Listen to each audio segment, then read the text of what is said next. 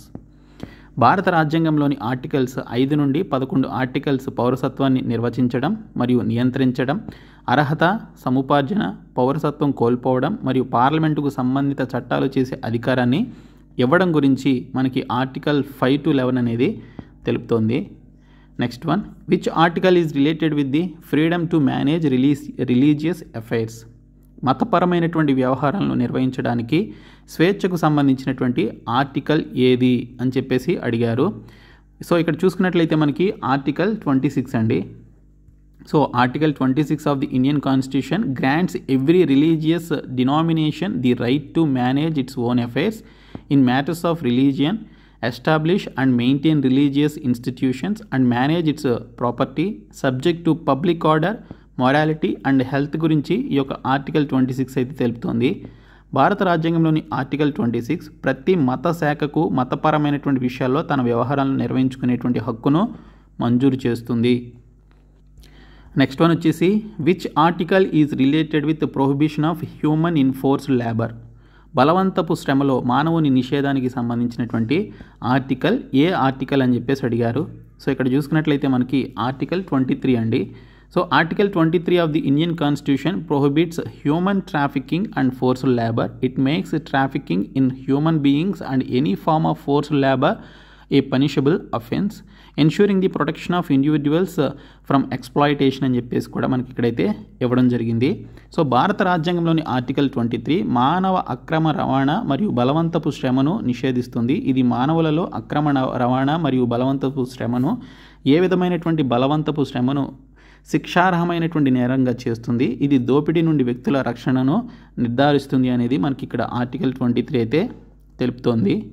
So next question, which article related with protection of interests of minorities. మైనారిటీల ప్రయోజనాల పరిరక్షణకు సంబంధించినటువంటి ఆర్టికల్ ఏది అని చెప్పేసి అడిగారు. సో ఇది ఆర్టికల్ 29 అండి. So article 29 of Indian constitution, okay, article 29 of Indian constitution protects the right of any section of citizens to preserve its language, script or culture. It ensures that no citizen is denied the right to conserve their cultural identity and it applies to both minorities and majority groups అని చెప్పేసి కూడా మనకి ఇక్కడైతే ఇవ్వడం జరిగింది. So భారత రాజ్యాంగంలోని article 29 దాని భాష, లిపి లేదా సంస్కృతిని కాపాడడానికి పౌరుల యొక్క ఏదైనా విభాగం హక్కును, దానికి సంబంధించినటువంటి హక్కును రక్షిస్తుంది అనేది ఇక్కడ మనకి ఇవ్వడం జరిగింది. సో నెక్స్ట్ వన్ వచ్చేసి the right to privacy is a fundamental right under which article. గోప్యతా హక్కు అనేది ఏ ఆర్టికల్ కింద ప్రాథమిక హక్కు అని చెప్పేసి అడిగారు. సో ఇక్కడ చూసుకుంటే మనకి ఆర్టికల్ 21 అండి. ఓకే, రైట్ టు ప్రైవసీ గురించి తెలిపేది article 21. So the right to privacy comes under the right to life and personal liberty under Article 21 and as a part of the right to freedom guaranteed by the Constitution. The Supreme Court declared that the right to privacy is a fundamental right అని చెప్పేసి కూడా మనకి supreme court అయితే declare చేయడం జరిగింది. గోప్యతా హక్కు, జీవిత హక్కు మరియు వ్యక్తిగత స్వేచ్ఛ కిందకి వస్తుంది. ఆర్టికల్ 21 ప్రకారం మరియు రాజ్యాంగం హామీ ఇచ్చేటువంటి స్వేచ్ఛ హక్కులో భాగంగా సో గోప్యతా హక్కు ప్రాథమిక హక్కు అని సుప్రీంకోర్టు అయితే ప్రకటించడం జరిగింది. Next question, which article of the constitution deals with fundamental rights. రాజ్యాంగంలోని ఏ ఆర్టికల్ ప్రాథమిక హక్కులకు సంబంధించింది అని చెప్పేసి అడిగారు. సో ఇక్కడ చూసుకుంటే మనకి ఇచ్చినటువంటి ఆప్షన్స్లో మనకి ఆర్టికల్ 13 ఉంది కాబట్టి సో మనకి ఇది ప్రాథమిక హక్కుల గురించి ఈ ఆర్టికల్స్ ఇది తెలుపుతాయన్నమాట. సో ఇక్కడ మనకి article 12 to article 35 of the Indian constitution deal with fundamental rights. These articles outline the basic rights and freedoms guaranteed to all citizens, including the right to equality, freedom of speech, protection from discrimination and more.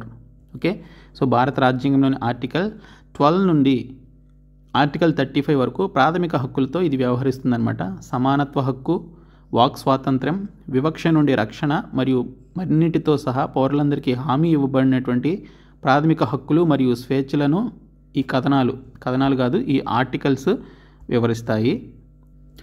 Next one, article 32 belongs to which part of the Indian constitution. Article 32 భారత రాజ్యాంగంలో ఏ భాగానికి చెందినది అని చెప్పేసి అడిగారు. So ఇది part 3కి సంబంధించినటువంటి ఆర్టికల్ అండి. So article 32 of the Indian constitution belongs to part 3 which deals with fundamental rights. It provides the right to constitutional remedies allowing individuals to approach the supreme court for the enforcement of the fundamental rights. భారత రాజ్యాంగంలోని article 32 ప్రాథమిక హక్కులతో వ్యవహరించేటువంటి part 3 కిందకి చెందినది. ఇది వ్యక్తులు తమ ప్రాథమిక హక్కుల అమలు కోసం సుప్రీంకోర్టుని ఆశ్రయించడానికి వీలు కల్పిస్తూ రాజ్యాంగపరమైనటువంటి పరిష్కారాలు కల్పించేటువంటి హక్కును ఈ యొక్క పార్ట్ 3లో ఉన్నటువంటి ఆర్టికల్ 32 అయితే చెప్తోంది. Next one, which are the following articles directs the state governments to organise the panchayats. కింది వాటిలో ఏది పంచాయత్లను నిర్వహించడానికి రాష్ట్ర ప్రభుత్వాలను నిర్దేశిస్తుంది అని చెప్పేసి అడిగారు. సో ఇక్కడ చూసుకుంటే మనకి ఆర్టికల్ 40 అండి.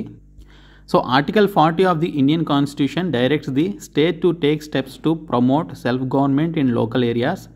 It encourages the establishment of village panchayats and empowers them to manage local affairs. భారత రాజ్యాంగంలోని ఆర్టికల్ 40 స్థానిక ప్రాంతాల్లో స్వపరిపాలనని ప్రోత్సహించడానికి చర్యలు తీసుకోవాలని రాష్ట్రాన్ని నిర్దేశిస్తుంది. ఇది గ్రామ పంచాయతీల స్థాపనను ప్రోత్సహిస్తుంది మరియు స్థానిక వ్యవహారాలను నిర్వహించడానికి వారికి అధికారం ఇస్తుంది అనేది మనకి ఇక్కడైతే ఇది తెలుపుతుంది. సో ఇవి కొన్ని ఇంపార్టెంట్ ఆర్టికల్స్ అండి. సో పార్ట్ 2 వీడియోలో ఇంకా మిగిలినవి కూడా చేస్తాను. సో ప్రతి ఒక్కరు కూడా మేము ప్రొవైడ్ చేసినటువంటి 499 రూపీస్ కోర్స్ తీసుకుంటే ఈ మెటీరియల్స్, వీడియో క్లాసెస్, ఇంకా మీకు 25 మాక్ టెస్ట్లో ఆల్రెడీ 10 మాక్ టెస్ట్లు అయితే యాడ్ చేశాము. ఇంకా వాటితో పాటు ఇంకా మీకు చాలా మెటీరియల్స్ ఆ మెగా కోర్సులో అయితే అవైలబుల్గా ఉంటాయి. అలాగే మీకు 199 రూపీస్ పీడిఎఫ్ కోర్స్ కూడా ఉంది. సో అది కావాలంటే ఇది కూడా తీసుకోవచ్చు. సో ప్రతి ఒక్కరు కూడా డిస్క్రిప్షన్లో ఉన్నటువంటి యాప్ని డౌన్లోడ్ చేసుకొని కోర్సెస్ అయితే తీసుకోండి. Thank you.